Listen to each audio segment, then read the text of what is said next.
Ang debosyon natin mula sa araw na ito, Linggo, ika-6 ng Hulyo taong 2025, ay pinamagatang Mga Lingkod ng Diyos. Ito ay mula sa panulat ng The Youth Group of UMC Enningen, Baden-Württemberg, Germany.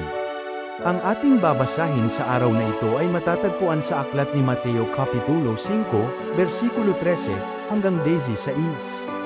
At ang ating pong pagtutunan ng pansin ay sa aklat din ng Mateo Kapitulo 5. Versikulo 14, Kayo ang ilaw ng sanlibutan. Ang isang lungsod na nakatayo sa ibabaw ng burol ay hindi may tatago. Ang mga kaguluhang nangyayari sa ating mundo ay nagtutulak sa atin upang magnilay sa ating mga tungkulin at pagkakakilanlan bilang mga Kristiyano. Hindi natin may kakaila ang pagdurusa at kawalang katarungan sa buong daigdig at sa ating mga pamayanan. Nariyan ang digmaan, karahasan na may kinalaman sa baril, at iba pang anyo ng pag-atake. Maraming mga tao ang patuloy na inilalagay sa panganib ang kanilang mga buhay upang tumakas sa malupit na kalagayan sa sarili nilang mga tahanan. Hindi natin maaaring baliwalain ang mga alitan sa pamilya at mga kaibigan dahil sa ating magkakaibang prioridad. Lahat ng ito ay sumasalamin sa pagkasira ng ating mundo.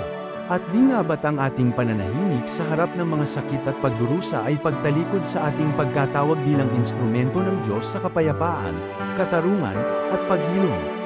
Tinatawag tayo ng Diyos upang maging liwanag ni Kristo sa kung saan naghahari ang dilim, at hindi naman kailangang malaki agad ang ating gawin. Ang munting kabutihan ay maaaring magpagaling sa pusong sugatan. Ang tapat na panalangin ay maaaring magbigay ng lakas ng loob sa ating kapwa. Ang pinakasimpleng tapang ay maaaring maghatid ng katarungan sa mga pamayanan. Tuklasin natin kung paano tayo tinatawag ng Diyos upang maglingkod at taimtim na sikaping sundan ang mga yapak ni Jesus. Ang ating ipapanalangin ngayong araw ay tapang upang isabuhay ang aking Kristiyanong pagkatao. Ama namin sa langit, salamat sa pagtawag mo sa amin bilang iyong mga lingkod sa mundong ito. Tulungan mo kaming mamuhay ayon sa mga aral ni Kristo.